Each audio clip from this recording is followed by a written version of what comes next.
The night Alexander Sterling died, the entire world lost a legend, but his family lost a lottery ticket they had been clutching for 60 years. When the paramedics wheeled his body out of the penthouse, his 3 children and their spouses stood in a perfect semicircle, each face a masterpiece of manufactured grief, each mind racing through the same question: where is the will? Alexander had been a self-made titan, a man who turned a single gas station into a multinational energy conglomerate. He was also a paranoid genius who changed his will more often than most men change their shirts. The last known version, drafted 3 months before his death, had been witnessed by his longtime attorney, Harrison Kane, a silver-haired fox who had served the Sterling family for 40 years. But when Harrison arrived at the penthouse that night, his briefcase was empty. He stood before the family, his voice trembling with what appeared to be genuine sorrow, and delivered the words that would ignite a war. "The final will is missing. I had it in my possession until yesterday. Someone took it." The room erupted. Accusations flew like shrapnel. The eldest son, Vincent, screamed at his younger sister, Eleanor. The youngest, Julian, paced like a caged animal, his eyes darting between his siblings and the lawyer. The widowed matriarch, Margot, sat in her wheelchair, her face as still and cold as marble, watching the chaos with an expression that suggested she had expected this very moment her entire life. No one noticed the faint smile that flickered across Harrison Kane's face. No one, perhaps, except the butler, who had been standing silently in the corner, and who later told the police that he saw something dark and satisfied in the lawyer's eyes. But the police dismissed it. After all, Harrison Kane had been the family's most trusted confidant for 4 decades. He had baptized their children. He had held their secrets. He was the last man on earth anyone would suspect of hiding a fortune. The first week after Alexander's death was a masterclass in civilized savagery. Vincent, the eldest, hired the most expensive forensic accountants in the country to trace every penny of his father's hidden assets.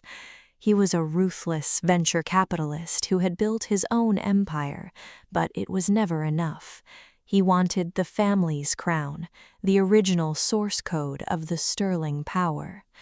Eleanor, the middle child, took a different approach.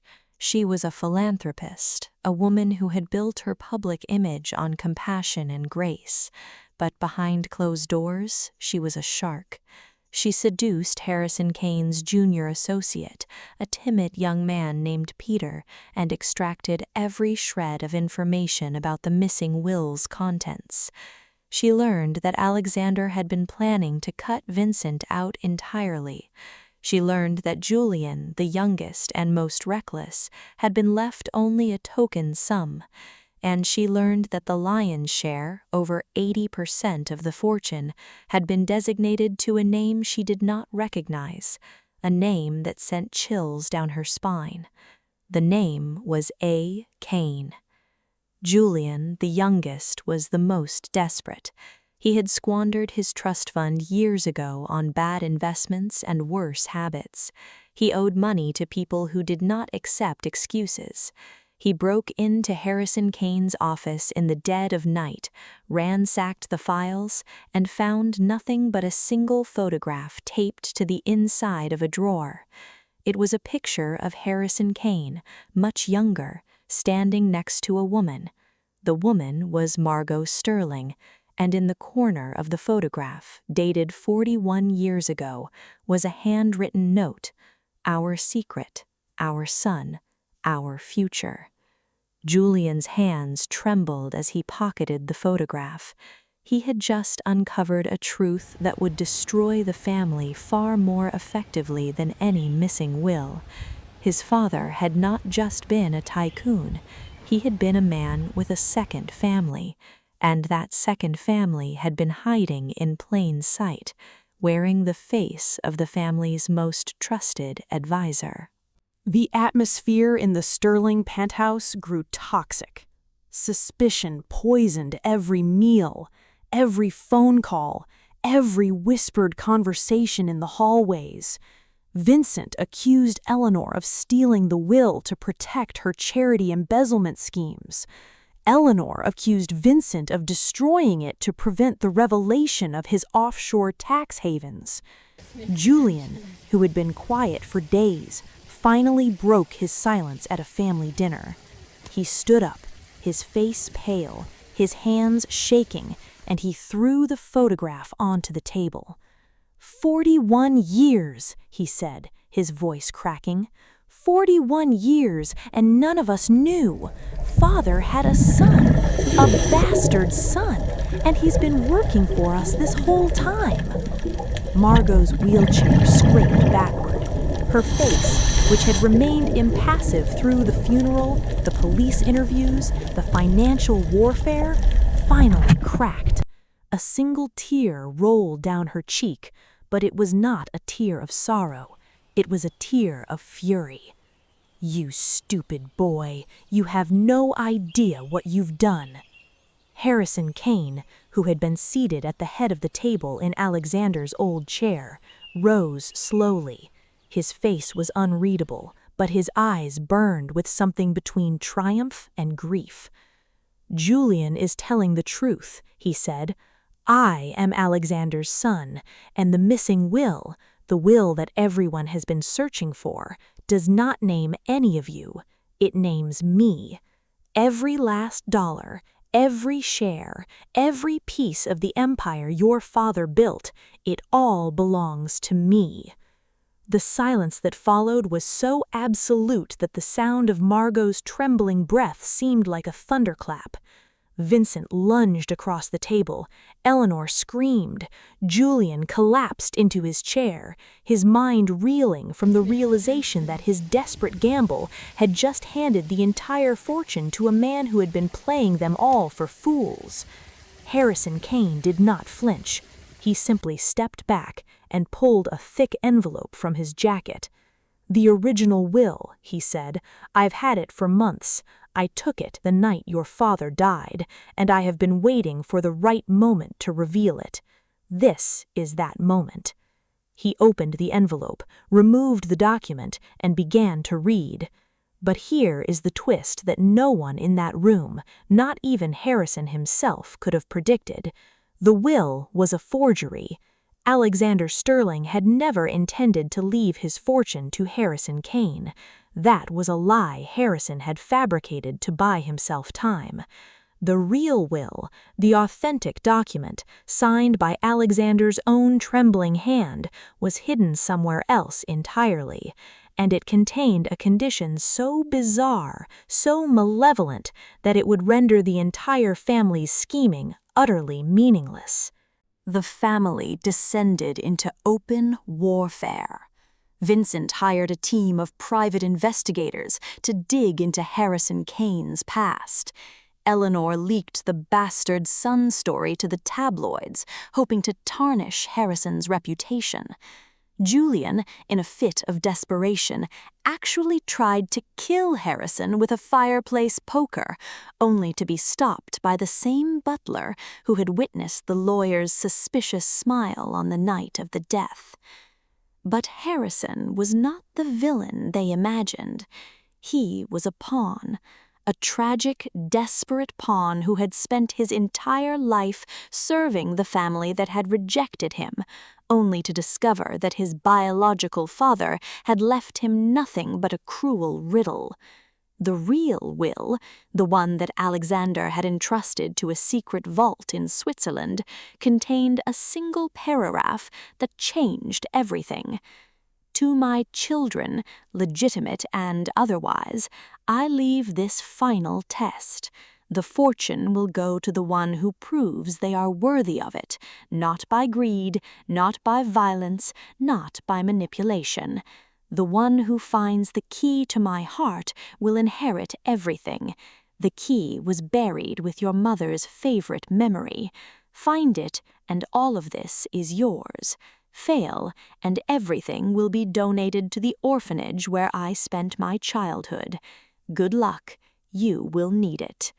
Alexander Sterling had orchestrated his own posthumous game. The missing will was not an accident, it was a trap, and every member of the family, including the lawyer he had sired in secret, had walked right into it. But here was the deeper truth. Alexander had known about Harrison's paternity for years. He had hired the man, promoted him, trusted him, all while watching him squirm in the shadow of his unacknowledged birth. The fortune was never meant to be inherited by anyone.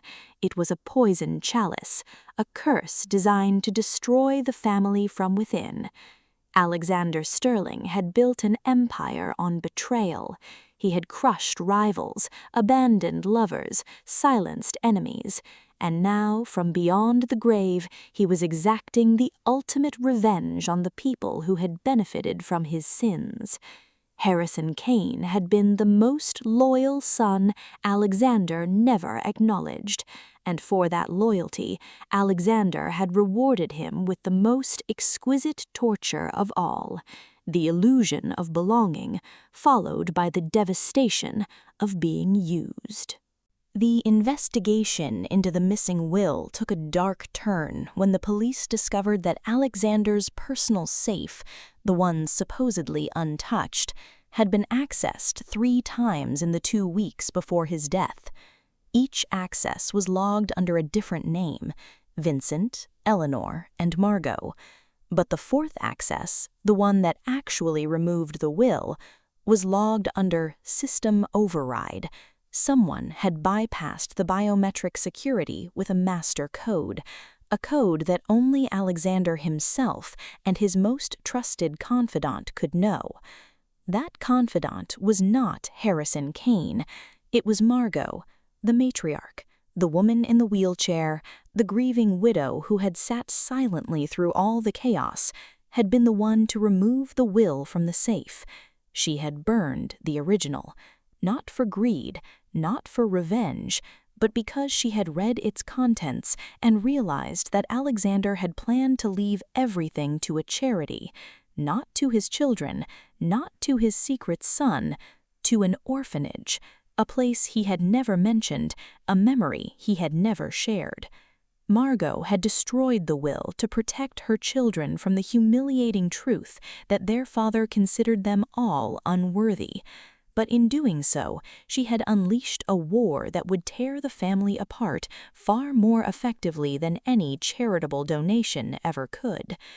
The night Harrison Kane announced his fabricated inheritance, Margot watched him with the same cold, empty eyes she had worn for 40 years. She had known his secret from the moment he was born. She had seen the photograph, the note, the whispered conversations between Alexander and his mistress. She had chosen to stay silent, to play the dutiful wife, to build a gilded cage around her resentment. And now, after all these years, she finally had the weapon she had been waiting for. "Harrison," she said, her voice slicing through the chaos like a blade, "you are not my husband's son. That photograph is a forgery. I paid the woman in it to pose with Alexander 41 years ago. I paid her to disappear because I needed your father to believe he had a secret heir.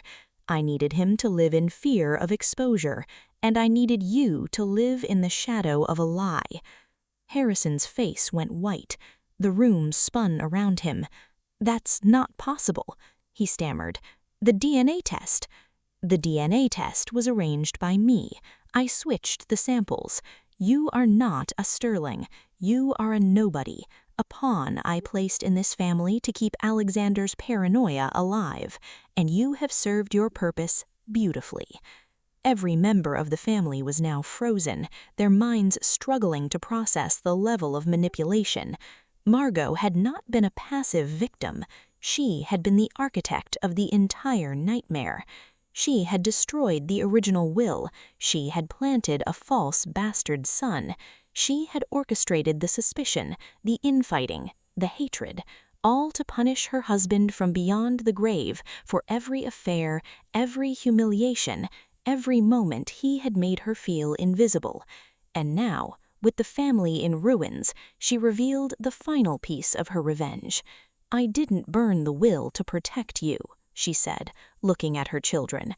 "I burned it because I wrote it. Your father was too sick to sign anything in his final months. I forged his signature.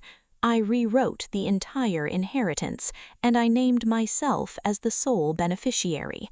Every penny is mine, and I am leaving it all, every single dollar, to the orphanage, just as he always feared I would." The betrayal was absolute. Vincent and Eleanor and Julian had spent weeks destroying each other over a fortune that had never been theirs to begin with. Harrison had spent his entire life believing he was a sterling, only to learn he was a puppet. And Alexander, the man who had built an empire on cunning, had been outmaneuvered by the one person he had underestimated most, his wife. But Margot's triumph was short-lived, because the butler, the silent observer who had watched everything from the shadows, finally stepped forward. He was an old man, bent and gray, with hands that trembled as he pulled a folded piece of parchment from his coat.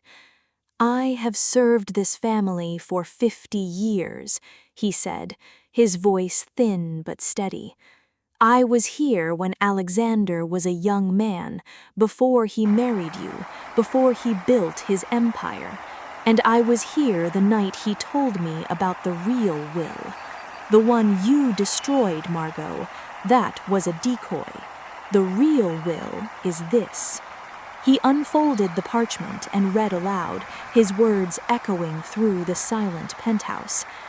"I, Alexander Sterling, being of sound mind, leave my entire fortune to the man who has been most loyal to me, most patient, most invisible. He has seen my sins, my flaws, my failures, and he has never once judged me. To my butler, James Whitmore, I leave everything. He is the only one who deserves it." The room erupted once more, but this time there was no energy left for violence. The family had been eviscerated. Margot's face collapsed into a mask of shock and rage. Harrison sank to his knees. Vincent, Eleanor, and Julian could only stare, hollow and broken. The butler folded the parchment and placed it in his pocket. "I am sorry," he said, not sounding sorry at all. "But your father was always one step ahead. He knew you would destroy each other. He knew Margot would try to manipulate the system, and he knew that the only person he could trust was the one who never asked for anything." The butler walked to the door, pausing to look back at the shattered family. "I will be donating half of the fortune to the orphanage, as he always wanted. The other half I will keep. I have earned it. 50 years of cleaning your messes, burying your secrets, and watching you destroy yourselves. That is a debt that even $1 billion cannot fully repay." He left.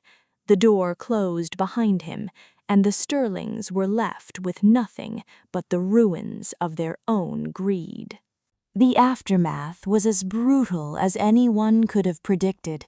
Vincent filed a lawsuit against the butler, only to lose because the will was authenticated and legally binding. Eleanor spent the next decade trying to rebuild her reputation, but the tabloids never forgot her affair with the junior associate. Julian died in a car accident 5 years later, his blood alcohol level triple the legal limit. Margot was committed to a psychiatric facility where she spent her final years muttering about forged photographs and secret sons and a fortune that had slipped through her fingers. Harrison Kane disappeared. Some say he changed his name and moved to a small village in the Alps. Others say he finally became the man he always pretended to be, a nobody, free of the weight of a lie that was never his to carry. And James Whitmore, the buckler, the man who had waited 50 years for his moment, lived the rest of his life in quiet obscurity. He never flaunted his wealth, he never spoke of the Sterlings. He simply donated his fortune, slowly, anonymously, to causes that mattered to him. The orphanage was renamed in Alexander's honor, but no one visited it. No one except the butler, who would stand outside the gates every year on the anniversary of Alexander's death, watching the children play, his face unreadable. The revenge, in the end, was not Alexander's, it was not Margot's, it was not even the butler's. It was the revenge of a family that had been built on lies and sustained by greed. They destroyed each other because they were never capable of anything else. And the one man who had been invisible, the one who had seen everything and said nothing, walked away with the ultimate prize: freedom. Not money, not power, freedom from the curse of being a Sterling. The missing will was never missing. It was right where it had always been, in the hands of the one person who had never wanted to find it. And that, in the end, was the cruelest twist of all. The fortune was won by a man who never asked for it, and the family that had fought so viciously for it was left with nothing but the echo of their own empty hearts. Alexander Sterling had built an empire on cunning, but his final masterpiece was not a fortune. It was a lesson, and for those who remained, the lesson was clear. Greed is not a weapon, it is a noose, and they had all put their heads through it one by one, waiting for someone else to pull the trigger. But the trigger was never pulled, the noose was never tightened. They strangled themselves, slowly, painfully, and with perfect poetic justice. The will was never the point was the destruction, and oh, how beautifully they destroyed themselves.